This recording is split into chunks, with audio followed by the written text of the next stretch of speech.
$41 billion to their defense spending. By the end of next year, this will rise to $100 billion. So allies are spending more, investing in new capabilities like missile defense and drones, and deploying more forces for NATO with more than 20,000 troops serving in Afghanistan, Kosovo and Iraq, and tens of thousands more deployed across the alliance to support our collective defense. But there is more work to do. Ministers also addressed the threat of terrorism and what more NATO can do to fight it. And we discussed the efforts of the United States to seek a political settlement in Afghanistan. Ambassador Khalilzad held consultations with allies at NATO headquarters last week on his progress. So we continue to coordinate closely. We went into Afghanistan together, and we agree that we will take any decisions on our future presence together. We also discussed our enormous progress in the fight against ISIS. Millions have been freed from oppression, and ISIS has lost all of the territory it once controlled. NATO is committed to working with partners in the region, like Iraq, to ensure ISIS can never return. Training local forces is one of the best weapons we have in the fight against terrorism. So we are also helping Tunisia with training for special operation forces and working with Jordan on countering improvised explosive devices. Ministers also discussed how NATO is adapting to new terrorist threats and tactics like the use of small drones. I want to thank Secretary Pompeo for hosting this meeting of foreign ministers on NATO's 70th anniversary. Over 7 decades, NATO has stepped up time and again to keep our people safe. And we will continue to stand together to prevent conflict and preserve peace. And with that, I'm ready to take your questions. Okay. We'll go to the gentleman in the front row. Thank you very much. Thank you.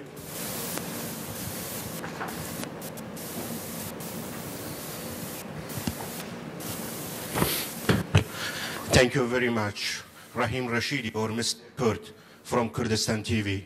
How do you see the threat of ISIS in future? And any comments about Peshmerga role in fight terrorism and ISIS? Thank you very much. So we have made enormous progress in the fight against ISIS. Just some months ago, ISIS controlled vast territories in Iraq and Syria. At some point, they controlled the territory equal the size of the United Kingdom and millions of people. Now they have lost control over all the territory they controlled.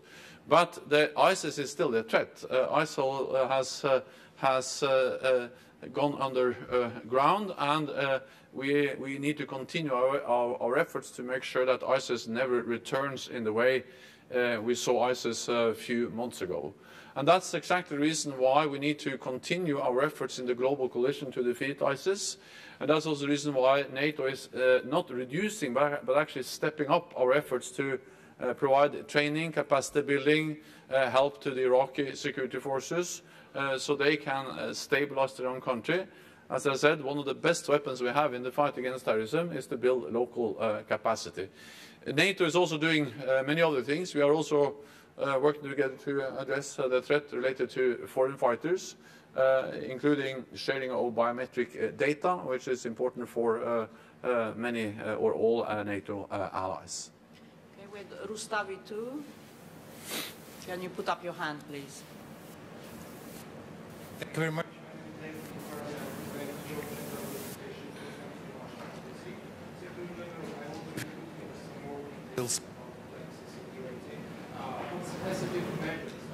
Going to end non-NATO. Thank you. So we are stepping up our efforts in the Black Sea. We just agreed, or the Black Sea region, we just agreed a package with more surveillance exercises and other issues which we strongly believe are relevant for the Black Sea region, and of course also then working with our partners Georgia and Ukraine. 3 NATO allies are littoral states to the Black Sea: Turkey, Bulgaria and Romania, but also 2 close partners, Georgia and Ukraine, are Black Sea countries. We work with them now as we speak. One of NATO's naval standing groups are or is deployed in the Black Sea, and are actually exercising both together with Georgian naval forces and with Ukrainian naval forces. So this just shows that NATO has increased its presence in the Black Sea region with more naval presence. We have the multinational brigade in Romania, and we have also air policing in the region. So NATO is present, and NATO is strengthening the cooperation with our close partners, Georgia and Ukraine. Okay, we had New York Times at the back. Yeah. With Afghanistan, it would be down there. Okay, sorry. Technical difficulties. You mentioned with Afghanistan it would be in together, out together. We are looking at a possible peace agreement that would end the international presence in some point of time, whether that is 1 year, 2 years, or 3 years. How should NATO ensure that the gains, the training it's done over the last 18 years stay in place, and that the partner forces that have been built up do not dissolve, as has happened in other countries? So, Ambassador Khalilzad has stated many times that what he is negotiating is not a leave agreement but a peace agreement. And of course the overall aim of the negotiations which are going now is to reach a political agreement which make it possible to have peace in Afghanistan for the first time in many, many years. But as we have all stated many, many times, also of course in the consultations with Ambassador Khalilzad, is that we need to make sure that any peace deal ensures that Afghanistan never again becomes a safe haven for international terrorists, and has also to build on the achievements we have made, not least in promoting the rights of women and girls related to education, basic human rights. A part of any sustainable peace in Afghanistan has also to include Afghan reconciliation. So the talks which are going on now is in a way the first step towards a broader peace process, which also include, of course, the Afghan government, because that's the only way to have a sustainable peace. Then the presence of international forces is part of these negotiations. So what kind of presence under what kind of framework? Well, that remains to be decided. That will be part of the agreement.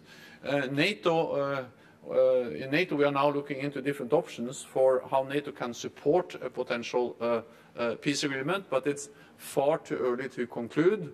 The main issues now is to provide as much support as possible to the ongoing talks, and then based on that we will make decisions on our future presence and in what form NATO allies will or will not be part of any future international presence. Okay, BBC over there. Yeah, lady over there. Yeah. Thank you. There's an argument to be made, Secretary General, that the tensions in the past Russia have partly been because NATO has expanded right up to Russian border. Can you hear me? Yeah, I can, but it's a bit. Yeah. So I'll repeat. There's an argument that NATO was partly responsible for the tensions with Russia because it has expanded right up to the borders of Russia, despite promises made to the contrary by officials when this was under discussion. Do you think it's the right approach to constantly and publicly advertise open invitations to Georgia and Ukraine under those circumstances? Doesn't that just make the tension work? I think we all have to understand that Georgia and Ukraine are independent sovereign nations, which has the sovereign right to choose their own path. So just the idea that it is a provocation against Russia that Georgia aspires for membership or that Ukraine does the same is really, really dangerous. Because as soon as you accept that that's a provocation against Russia, then you accept that Russia has the right to decide what neighbors can do. And that is the same as to accept a world order where big powers can decide what neighbors can do or cannot do. And that is to re-establish the whole idea of spheres of influence. And coming from Norway, actually a small country bordering Russia, I'm very glad that back in 1949, when we joined NATO, that the United States and the United Kingdom and the other founding members of NATO did never accept that the Soviet Union could decide what Norway could do. So in exactly the same way, of course, Georgia and Ukraine has the right to choose their own path. It's not provocation. It's not directed against anyone. It's a sovereign right of every sovereign nation to decide the direction of their own country. And it's only for then the aspirant countries and for NATO to decide at the end whether they or when they can become members. So I say this because so first of all, NATO has always been bordering the Soviet Union or Russia. Norway has done that since we were a founding member. Second, the enlargement is not, in a way, NATO moving east. It's actually those countries, Central and Eastern European countries, who strongly wanted to join NATO and have decided so through democratic processes. And we have to respect that and not regard that as a provocation, because then we say that sovereign democratic decisions by sovereign democratic nations is not acceptable because a big neighbor doesn't like it. Okay, I know we have lots more questions. Unfortunately, we need to wrap now, and Secretary Pompeo will be coming right after. Thank you very much. Thank you so much.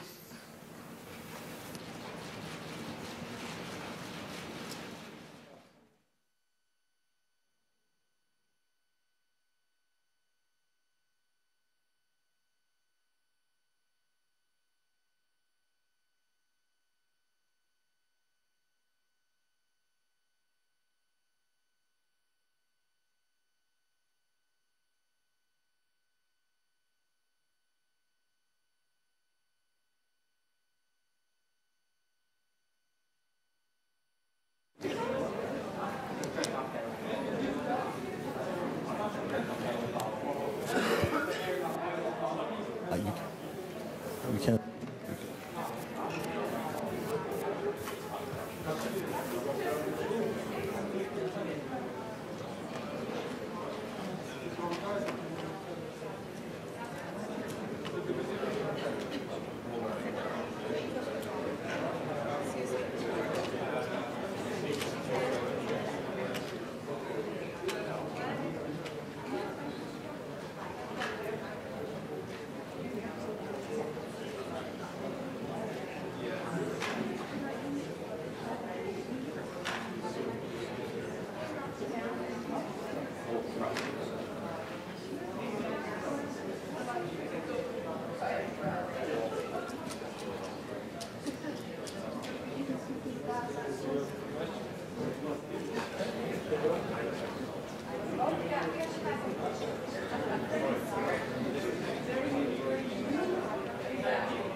That's our earpiece that's on this issue. Can you just put it on? That's our earpiece, the white. It's my earpiece.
So good afternoon, everyone.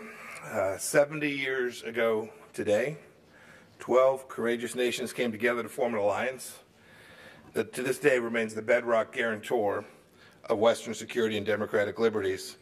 Today, our 29 nations believe in our founding mission. We believe in deterrence to keep the peace. We believe in our common defense as captured in Article 5 of the treaty. We believe that Western democratic ideals are worth defending, and defend them we will. Our nations have inherited a strong alliance because our predecessors had the wisdom to continue to adapt to the challenges at hand. And now it's our duty to adapt to the challenges like radical Islamic terrorism, cyber attacks, uncontrolled migration, Chinese strategic competition, and indeed, still, Russian aggression. Today we had wide-ranging, robust discussions. We took important decisions on urgent problem sets. Vladimir Putin harbors dark dreams of imperialism. This is evident from his invasions of Georgia and Ukraine and his meddling in Syria, and now in Venezuela. He wants to split our alliance and weaken our democratic resolve. In light of Russia's attacks on Western democracies, we agreed to improve our defenses against hybrid warfare, develop new strategies to deter it, and identify prompt and effective responses. We also discussed terrorism. NATO plays a key role in the fight against Islamist terrorism, both inside and outside of our alliance. The U.S. especially appreciates NATO's commitment to the NATO mission in Iraq.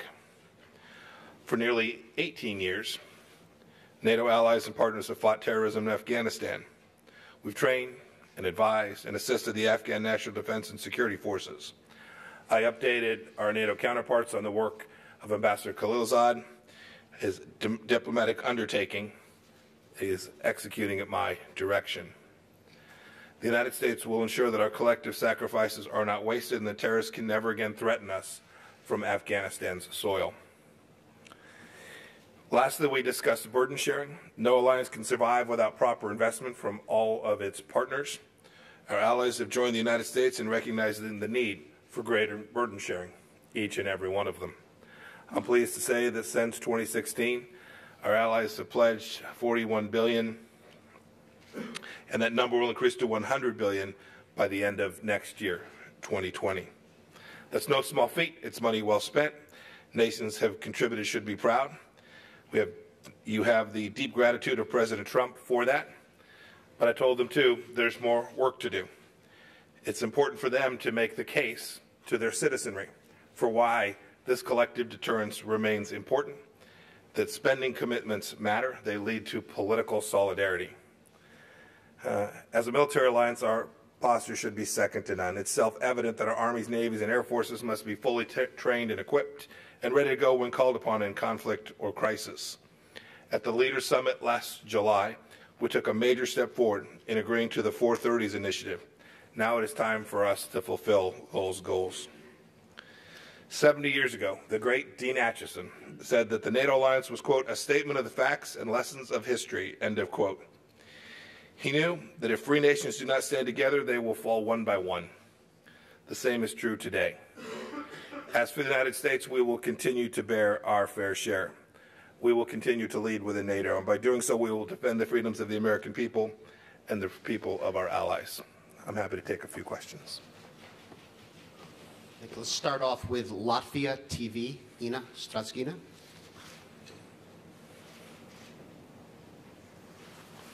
Thank you so much.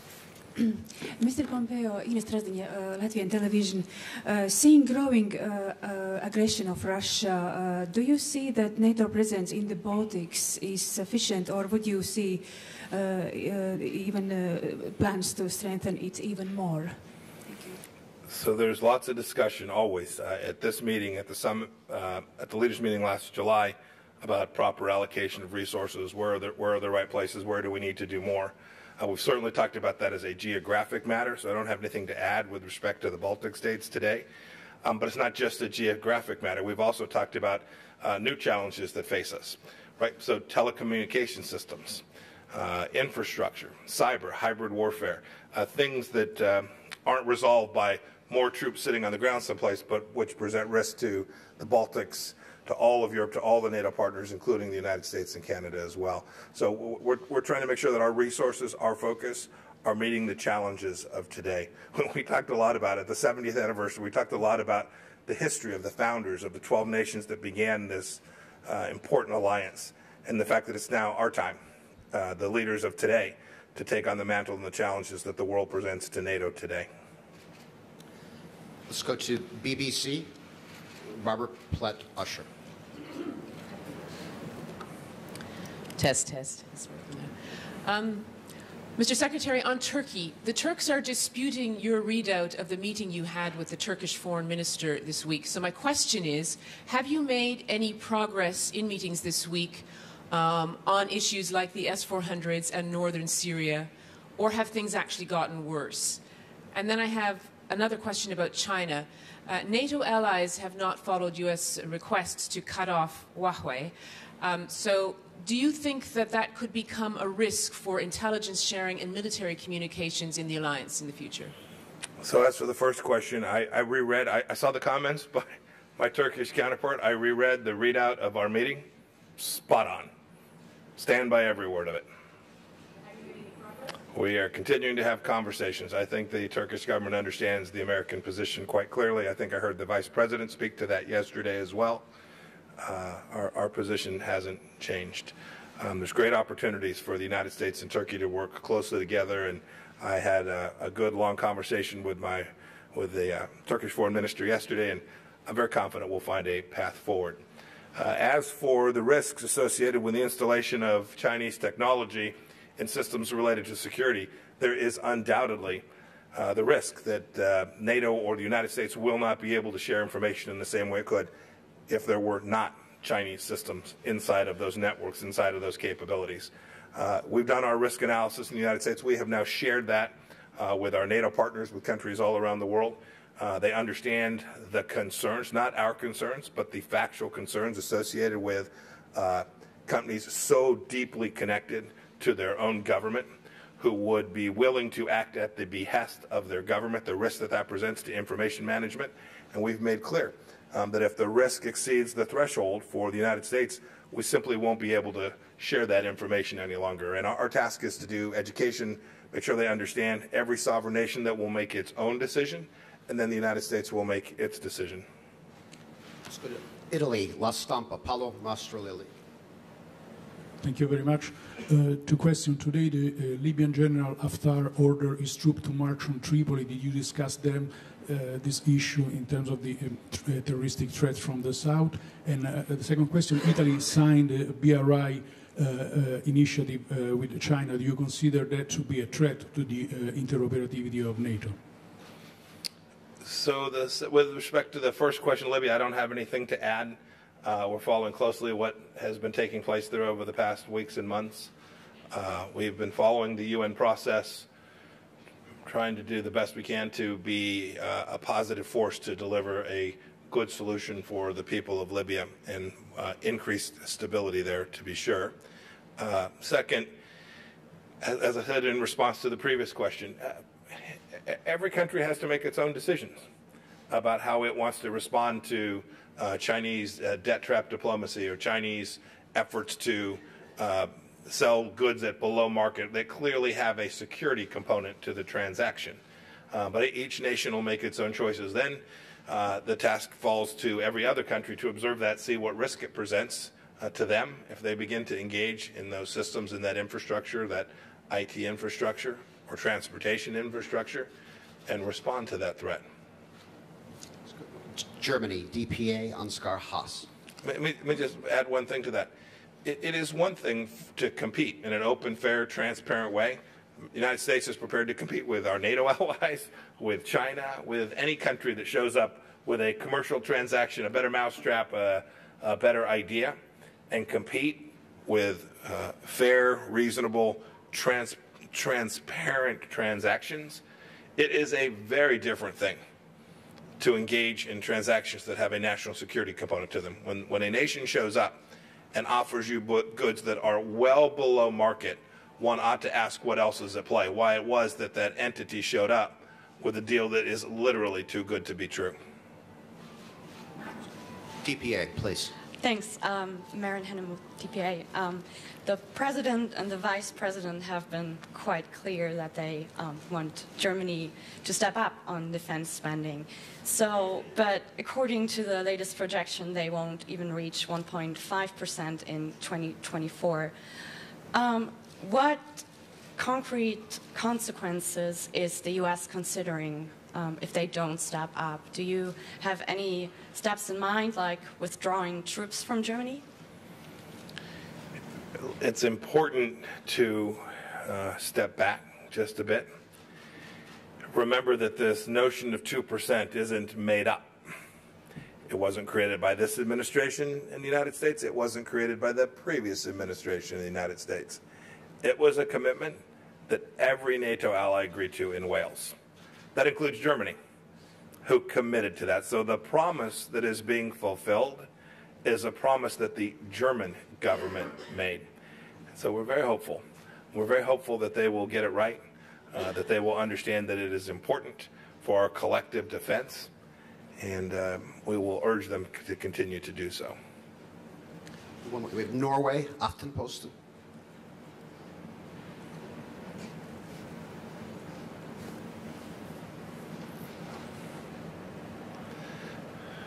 No?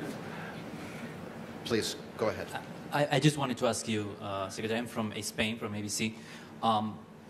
Did you manage to talk about Venezuela and the presence of Russian troops in Venezuela as a part of the meeting today? And what's your position regarding those 100 soldiers that, according to Special Envoy Abrams, were calibrating a missile system? We did talk about Venezuela. The American position was made clear by President Trump. They need to leave. And we talked about that. We talked about that in the context of Russian efforts all around the world, whether that's efforts in Ukraine, the Russians' continued malign activity in Syria.